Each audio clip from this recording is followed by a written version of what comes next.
pre-COVID, we used to see traveling integrator shows or marketing companies would, bring things around, and we'd have a day and a half show in a hotel ballroom or something like that, where we go and you can see 2 or 3 different whatever product it is you're looking at, cameras, displays, microphones, and compare A to B and B to C.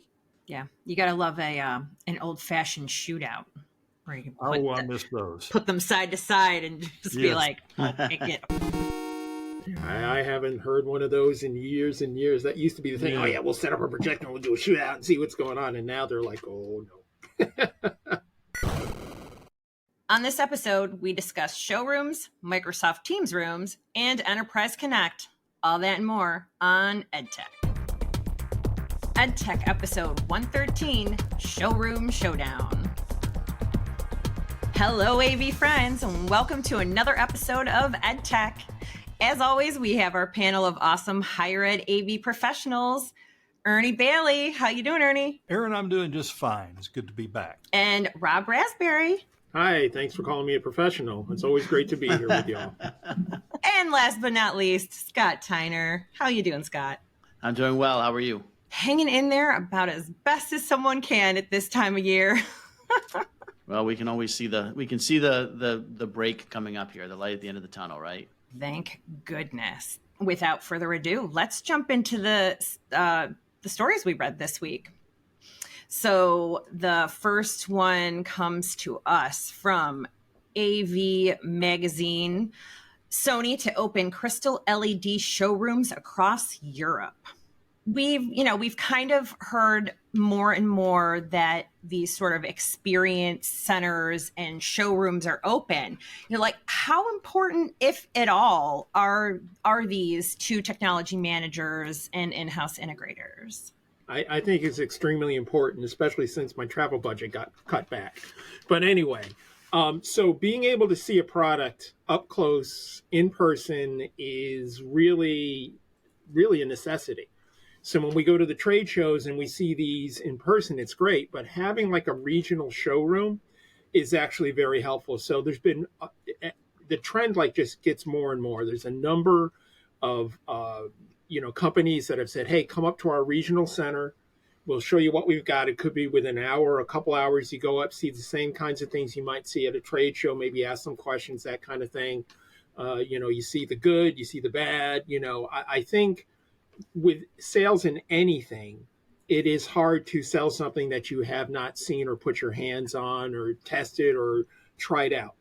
Regional trade shows, national trade shows, showrooms, these are all things that I think, we need to decide, what we're going to buy, what we're going to purchase. Obviously, word of mouth from peers is very important, but that touch of seeing it, do you buy a car typically without going and test driving it or trying it out or seeing it in person? I think for the most part, the answer is no. So I think these regional showrooms are a great idea. I would love to see more of these. We don't have any really in our area. I mean, I'm 6 to 8 hours away where we are. So we end up doing a lot of on-site demos. And fortunately, most AV companies or some of the integrators are more than willing to bring a product by and show it, leave it right now. I've got a 136-inch LG video wall on demo for a few weeks to look at. The agreement is that we will invite other universities in the area who are like in the same situation we are. You can't get to a regional showroom. And travel budgets being, like Rob said, it's hard to get to some of the national shows at times right now. So we've sent out invitations. A couple have already been by. We're evaluating it for use in 2 different locations on our campus. And then one of my techs sent a notice out a few minutes ago that he's arranged to get demos of a couple of different auto tracking cameras.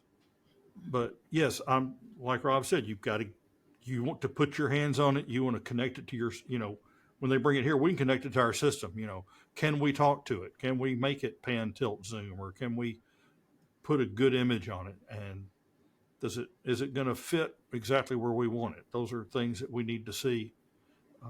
And like I said, I wish we had some sort of showroom or something like that, but even the integrators are going more to just a small warehouse and office, and they ship things in when they're sold. So I need some place where I can see these, get my hands on them, and know that it's going to do what it wants to do. Yeah, I'd imagine, especially for like an LED display company, it's probably a lot easier for them to hang them in their own room than have to rely on their sales team to carefully truck them around to their customers. There were actually 2 people that came to set it up, and they were here one afternoon, and they did an official demonstration the next morning before they left. So it cost them something to do it, but hopefully they'll get a sale or 2 out of these. And this was actually from the manufacturer, not from an integrator or dealer. So. Oh, wow. Yeah. And I guess it works out nicely too, if you were able to get those other local schools to check it out too. I was going to add, Ernie, the couple interesting things that you just said, that what you have is from the manufacturer and not an integrator. So you sort of find, if you go to a trade show, a regional trade show, you have either it's sponsored by an integrator, or there's a bunch of integrators there, except for in the case of, Infocom. But when you come to a regional showroom or a demo, that's from the manufacturer. So like down where I am, I didn't realize we have like a bi-amp, regional kind of warehouse here. And even though it doesn't focus per se on the Tessera and those products, there's a lot of speakers, a lot of other stuff, manufacturing stuff going on.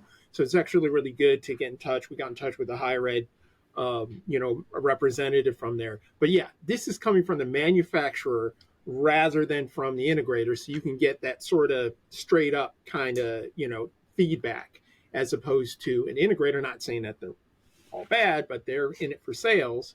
And even though the manufacturer sort of is, you're sort of getting the direct from them what's going on with the device or product that you're looking at. One thing you don't get to do really, and that's in either one of the situations we're talking about, whether it's a regional showroom or a demo, maybe with a demo you can compare it to a different product if you've got more than one there, or you compare it to what you've already got. Mm-hmm.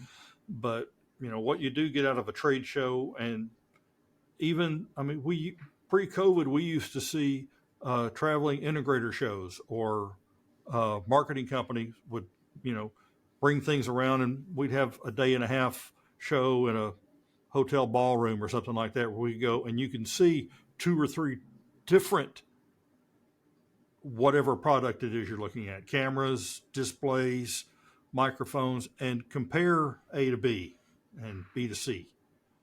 But right now you're looking at one, you're looking at the good and the bad of it. And, like I said, by them leaving it with us, we can look at it in our time, and we can run different programs through it and see how it works and how it looks. Yeah, you gotta love an old-fashioned shootout where you can I miss those. Put them side to side and just be like, pick it apart.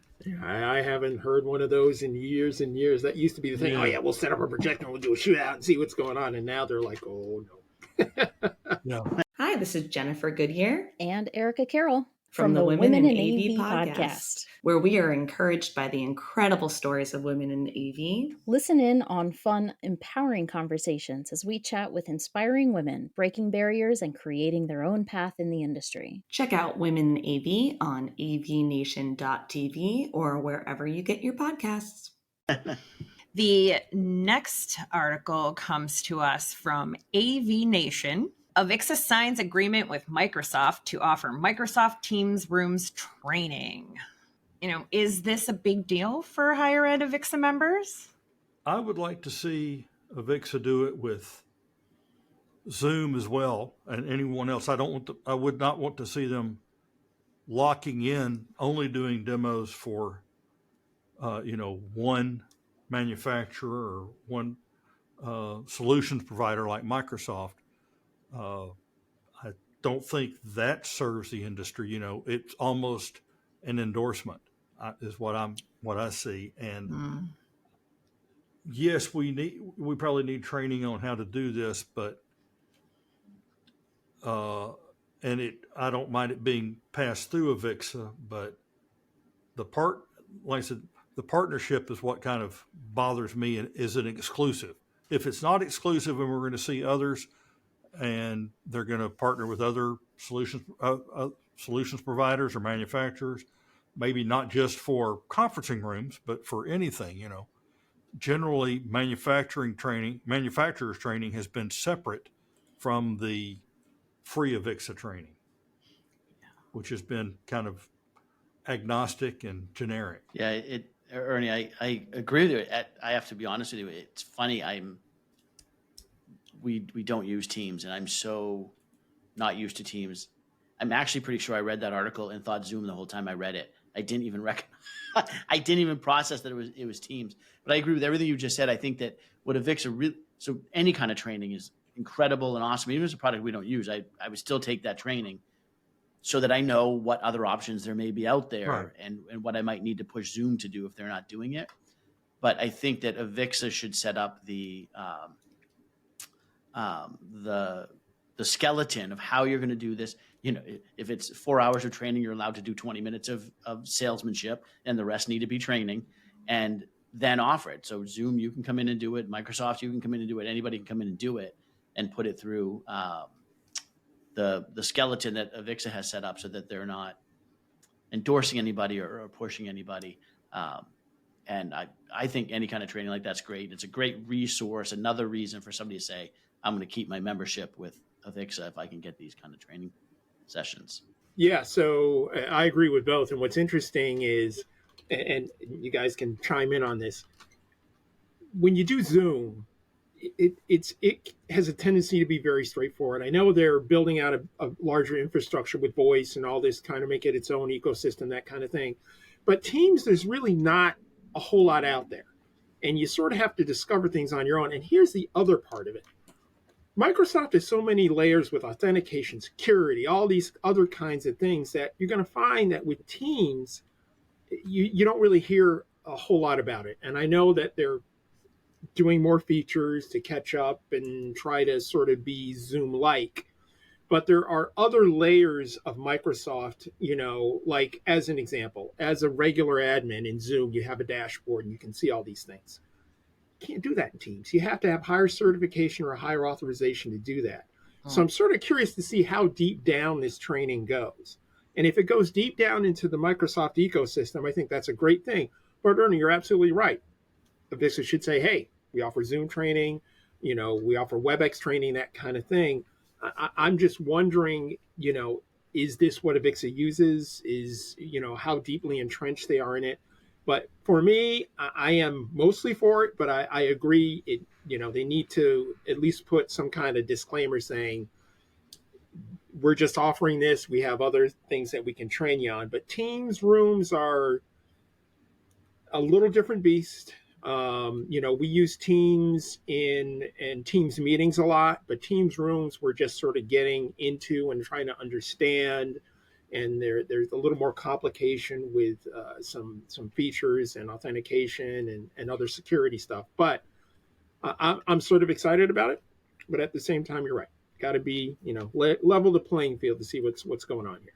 Yeah, I'm wondering if maybe Microsoft just happened to be the first ones to reach out and be like, hey, we do this thing that's kind of related to you guys, since AV is becoming so much more in the collaboration space that, maybe they, were like, hey, let's give this a try. And maybe if it does work with them, then they'll expand their portfolio to the others. But I imagine that most sites that are enterprise Microsoft, they already have teams that kind of support the hardware side, and then the software side of the Microsoft Teams rooms. But for those schools that maybe are smaller, that where they maybe it's a one-person show and they've got to kind of do it all. Access to this sort of training might be, pretty valuable in a format that if they're already Avixa members that they're kind of already used to. So it wouldn't be something completely, foreign or out of the box for them. Yeah, I mean, my experience is that most corporate places that I deal with, they want to send a Teams invite for any kind of meeting that we have, as opposed to a Zoom invite or a Google invite. Same time, lots of educational institutions, even if you're a Google school, you have your Microsoft licensing. And so you actually have access to this. And so it might be an opportunity if Microsoft used it wisely to try to break into more and more schools using Teams, because they're probably already paying for it. So my understanding, Scott, is that there are, like, if you have an O365 license, you have certain things that are involved with it, and you do have Teams, but Teams rooms are like Zoom rooms. They're different. You have to pay extra licensing for them, and set things up. The little more hardware connected to some hardware in a room. Whether it's a control panel or an interactive screen that's integrated with whatever kind of audio video bar. So, but you're absolutely right. So as an enterprise organization, you may be able to work a little better pricing out in some instances, or figure out how that's going to work. But it still has a bit of a way to go to sort of catch that Zoom friendliness, I'm going to say. Yeah. It's still a very Microsoft kind of product. I'm not knocking it, but You're just defining it. yeah. We're both a Zoom and a Teams campus. We use Zoom for academic programs and Teams for administration. We do not have Zoom rooms or team rooms on campus. It's a very deliberate decision that all of our conferencing rooms are agnostic, is the term we use. And most of the rooms have a built-in computer. So you walk in, and on the taskbar, there is a Zoom button and a Teams button. And you click on those, you log in as yourself, and you can either meet with someone over Teams or meet with someone over Zoom or WebEx or whatever. But we started out by just removing hardware codecs from the rooms that we had in so many. As COVID took over, we saw such an improvement in conferencing technologies from Zoom and then Teams and others that we didn't need the hardware-based conferencing anymore. And at that point, we made the decision that we were going to have our room set up where they could use whatever platform, and we would download whatever codecs were needed. So you can use whatever you're comfortable with and you have a license for. Everyone on campus has a Teams license, at least for conferencing. Not everyone has the phone version of it, but we have Zoom licenses that we do assign to faculty members when they're actively teaching. So now let's talk about the last article. This one comes to us from AVNation again. And this one is Enterprise Connect 2024 announces keynotes by Microsoft, Cisco, and Zoom leaders. So this one's a little bit outside of, what the, higher ed space would normally attend as a show. How important is it to go to a non-Infocom show, or what other shows should we be looking at as higher ed technology managers? So this is pretty interesting. So they happen to have Cisco and Zoom and Microsoft and doing all this, IT kind of oriented thing. And, let's face it, the evolution is that AV professionals have more IT skills. And because they have more IT skills, putting out a conference that might be more IT based is probably valuable. And I noticed down in the paragraph, they have somebody from Microsoft Teams that's going to be talking about things. I was just checking out, I guess Microsoft Ignite was just a couple of days ago. And so you could even log on that online and see a couple different, sessions, even though it was very much AI focused. There were still some collaboration sessions that you could look at. So having a large IT-based conference that has keynotes that are sort of on collaboration to sort of draw some of us in, I think is a good thing. Just have to see what are the breakout sessions, what are the keynotes. If there's tracks like Infocom, is there something that's valuable enough for us to attend? And then also have to look at the date. There's some people that can't make Infocom. Is this at a different date where you have one conference you can go to a year? Maybe this is the one to take a look at to see what's going on. I think, you have to understand that, yeah, Infocom's great, Avix is great, but not necessarily the only, game in town. So it's good to keep your mind open and see what else is out there. Yeah, I think that to me, it's about exactly like Rob said. It's about what is your role? Is your role of kind of to envision where you're going to be in 5 years and be a visionary and kind of learn about the new stuff and be prepared for it? Is your role actually for programming and design? And so where you've got to decide in your role in your organization which one of these conferences are the most productive and are going to return the greatest value back to you. And I think you do even have to question some of the bigger conferences like EDUCAUSE or the like. They're really expensive to get to and to be at now. And I want me and my team to continue to develop, but you have to be able to show some kind of return on investment. And so to me, it's that question of how does this match up with what you need to do and with where your institution is going as to whether or not you attend and get value from it. Yeah. What is available at the conference? Is it, just the keynote speakers? Are there other educational opportunities? But also, is there a show floor? I find that just as important as the educational programs. As we talked about earlier, getting in and actually seeing, putting your hands on the product, deciding this will meet the needs that I have. Yes, I do need some instruction on how to do these things. A lot of that can be done more online. You don't have to be in person for a lot of that. Some of it is good to be there. And are there going to be other people in similar roles to mine? Networking. That's, networking and seeing the show floor are the two most important parts of a trade show for me. Absolutely. And for where I decide I'm going to send my staff. Budgets are limited. Where can we go? Which one do we pick? Yeah. So I kind of buried the lead a little bit here because I actually will be speaking at a breakout session at Enterprise Connect. Okay. That's basically, talking about UCC in higher ed. It'll be myself, Ryan Gray, Alicia Henley from Sennheiser, and I think maybe one or two more other higher ed members. So it should be a good one, and they're making an effort to try to attract more higher ed sort of breakout sessions and things for higher ed folks. So they there is a floor show, and HETMA will actually have a small presence on the floor. Okay. Definitely not like we did at Infocom, but it will at least be a little something.